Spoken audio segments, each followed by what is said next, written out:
Kalau kita melihat sejarah yang dulu-dulu itu kita kan belum tersaji dengan rapi terkait dengan itu. Paling tidak kita bisa hanya melihat kalau orang-orang tua, nenek moyang kita itu adalah sebagai pengrajin gerabah. Nah, sejak tahun 89 ya, setelah 80 mungkin eranya sudah agak lebih maju, itu baru ada yang namanya rintisan pembuatan gerabah yang semula kepengen dibuat ada semacam studi banding lah, semacam itu. Tapi alih-alih karena memang kesiapan dari warga masyarakat sendiri terkait dengan mungkin sumber daya manusia, bagaimana gerabah ini bisa maju, sehingga walaupun ada dulu itu ada diambilkan dari tenaga dari Jepara, Bu, malah itu didatang ke sana supaya gini loh cara membuat gerabah dan supaya lebih ke sana.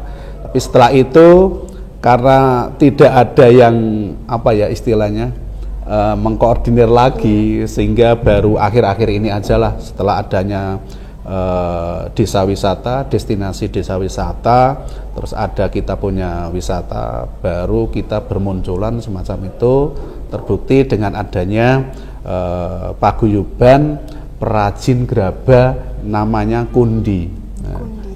Kundi itu adalah istilah zaman dulu pembuat gerabah.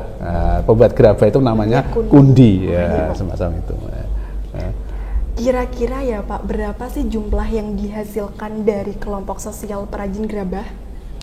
Yang dihasilkan maksudnya materinya, jumlah anggotanya. Oh, anggotanya.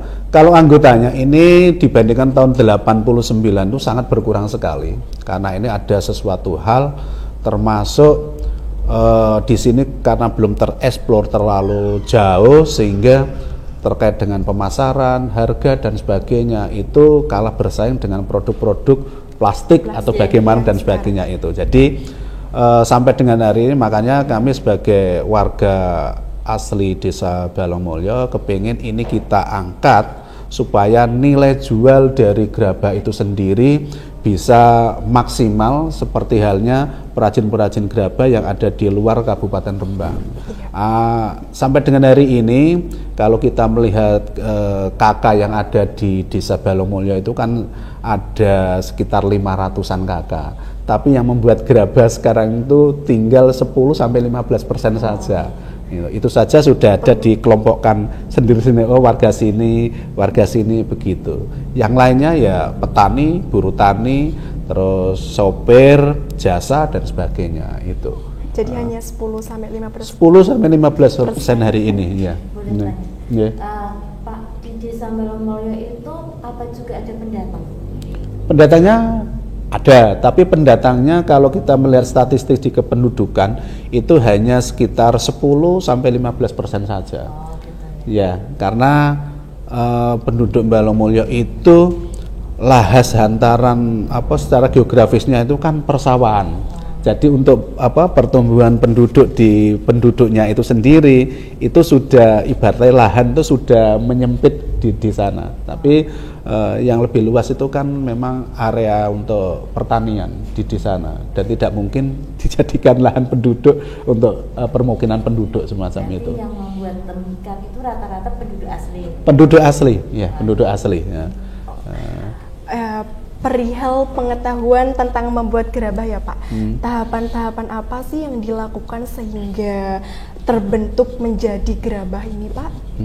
Iya, terkait dengan pembuatan gerabah itu karena memang mungkin saja dari nenek moyang itu sudah membuat semacam itu, anaknya itu walaupun hanya melihat karena itu kontinu setiap hari, sehingga dia walaupun itu tidak bahasanya ada semacam pelatihan atau berlatih, itu tetap karena secara insting dan sebagainya dia sudah mengikuti kaitan dengan itulah.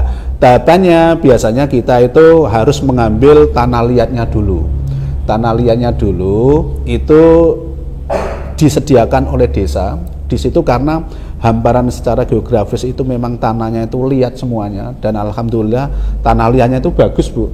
Dibandingkan dengan tanah liatnya yang lainnya itu kualitasnya tinggi sekali. Jadi awal untuk proses pembuatan kita ambil tanah dari sawah itu dulu biasanya diambilkan dari bengkok-bengkok perangkat desa atau kepala desa, itu dimasukkan karena ada levelan lebih tinggi tanahnya, biar air itu juga bisa tinggi kan, berarti kan tidak dapat airnya sehingga diambil manfaatnya. Jadi ada simbiosisnya, jadi perajin juga bisa mendapatkan tanah, tapi yang punya tanah bengkok itu bisa untuk ditanami karena sejajar tanahnya. Setelah diambil dibawa pulang, terus biasanya itu sebelum dibuat gerabah itu ada langkah selanjutnya, yaitu istilahnya kalau di sana itu diidek, tinja-injak. Tapi tinja-injak itu harus ada yang namanya campurannya, karena kalau hanya tanah liat saja itu campurannya itu kurang bagus, sehingga ada yang namanya pasir. Pasir biasanya pasir kali, Bu. Pasir kali yang digunakan biasanya kalau produk-produk yang tinggi besar itu harus pakai pasir kali yang benar-benar bagus. Biasanya mboten wadek itu bercampuran dengan lumpur itu pasirnya itu. Biasanya itu setelah diinjak-injak semuanya pakai biasanya pakai terpal atau pakai dadung goni itu loh, Bu. Goni itu setelah itu baru proses untuk pembuatan. Gitu biasanya. Jadi setelah pembuatan itu ya terserah mau, biasanya berdasarkan pesanan dari pembeli itu mau dibuatkan apa, termasuk disediakan alat-alatnya seperti bahasanya untuk medok. Biasanya ada yang namanya medok, ada yang namanya kalau yang untuk yang membuat itu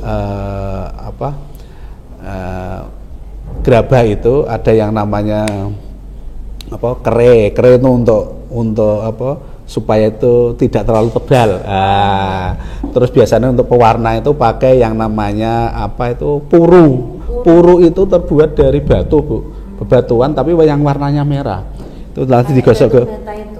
Enggak batu bata, dia kan alami, tidak dibakar, Bu. Jadi ambilnya kalau di sini itu biasanya di daerah Kumbo, di daerah Sedan, terus di daerah ini, Bu, Sarang. Biasanya gitu, karena memang alami batunya merah.